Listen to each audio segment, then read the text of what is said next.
It's not me. Real people, real problems, real life solutions. Investigate TV Plus.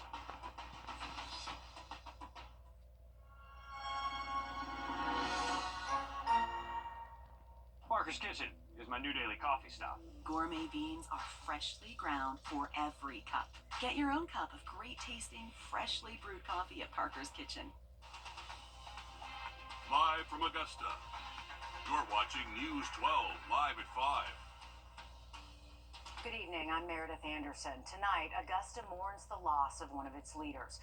Former Commissioner John Clark has passed away from respiratory failure. He served as a voice for Augusta for 4 years, from 2018 to 2022. Current and former commissioners, Richmond County deputies, the Marshal's Office, and more, sharing their memories and condolences tonight. Your city government reporter, Sydney Hood, joins us live at 5 from the newsroom. And Sydney, it really is hard to overstate Clark's impact in Augusta. Whether you worked with him, learned from him, or just had a casual conversation with him, everyone has a John Clark story. Most of us know Clark as that commissioner who said whatever was on his mind, he was going to make sure you knew what he was thinking. Those closest to him says he cared about Augusta. It showed in his writing and his public service. I'll say this, John Clark was larger than life personality. I want to say that there was never a dull moment, and I worked well with him. I'd say he definitely was an ally on the commission. He and I were able to serve 2 years together. Even after his time on commission, you always saw his familiar face somewhere in the audience. Oftentimes, he had a notepad and was taking notes himself. Coming up all new on News 12 at 6 o'clock, the lessons he taught those he served with and those who came after him. All right, thank you for that update, Sydney. And on a personal note, he always spoke to us, the good, the bad, the ugly. It was refreshing with someone in public service, and we will miss him. We are learning more about an investigation at Evans High School tonight into an alleged inappropriate relationship between a staff member and former student. The school has fired Barrett Davis, a teacher and a coach at the school. School leaders aren't saying much about what happened, but in a letter today, they did name Davis as the subject of this ongoing investigation.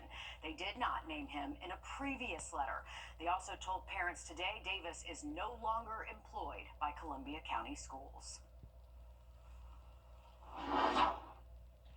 We'll take a look at our radar network. We are dry again today as high pressure is in control. It's a little less breezy out there, thankfully. Richmond County deputies are still looking for this missing teenager tonight. Take a good look.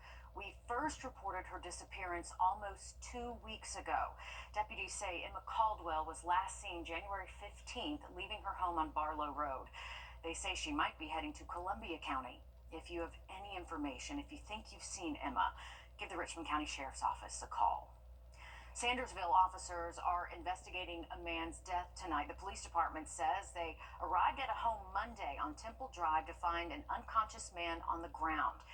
He was pronounced dead in the home and identified as Grady Smith. Officers say there was no sign Smith was assaulted. They say the investigation, though, is to rule out any possible foul play because of the circumstances. He's been taken to the GBI crime lab for his autopsy. The trial continued for former Brunswick District Attorney Jackie Johnson today. A key witness testified on Johnson's communications with the Glenn County Police Department. The prosecution argues she told police to not arrest Travis McMichael, one of the men who was later convicted for Ahmaud Arbery's murder. They also say she asked for advice from a neighboring county's DA before recommending him take over the case. Today, the assistant chief was asked how much weight the opinion of the district attorney's office carries in an investigation. And does that influence your decision when it comes to whether you should seek arrest warrants? Yes, sir, I would. How much does that go to that? I would say quite a bit. The prosecuting authority tells you that there weren't any laws broken. It would be pretty difficult for us to do otherwise. However, Johnson's team found in their cross-examination, Oliver never had any contact with Johnson at all.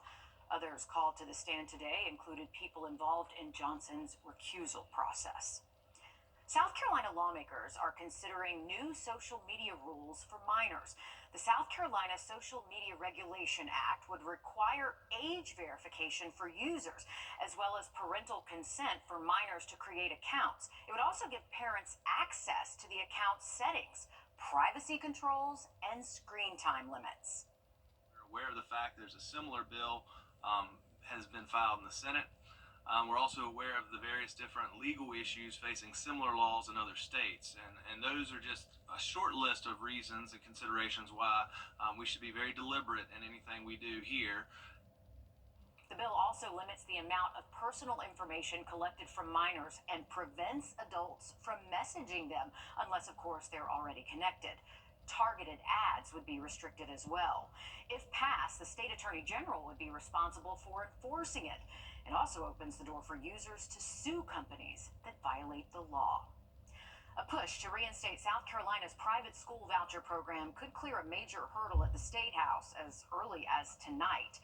Right now, senators are heading toward the finish line on their debate on a bill that would give certain families state dollars to send their kids to private schools. Republicans are attempting to reinstate it after the South Carolina Supreme Court ruled last year that type of spending is illegal. They're trying to get around that ruling by funding this program with lottery revenue instead of taxpayer dollars from the state's general fund. Governor Henry McMaster urged lawmakers to get this bill to his desk so he could sign it in his State of the State last night. Parents, not school attendance lines, should determine the education that best suits their child's unique needs. At full implementation, students would be eligible if their family's income was less than 400% of the federal poverty line, around $125,000 for a family of four. The safety of your car, it is an important factor when driving. We'll look at how Georgia ranks in the country for call recalls and how many people are fixing them. After this, Riley. Well, heading into tomorrow, it's going to get windy and then a little bit wetter across the region, possibly seeing some storms as we close out our Friday. I have an update on the forecast just after the break. Time and Temp, brought to you by your First Alert Weather Team. The Bojangles Chicken Rice Bowl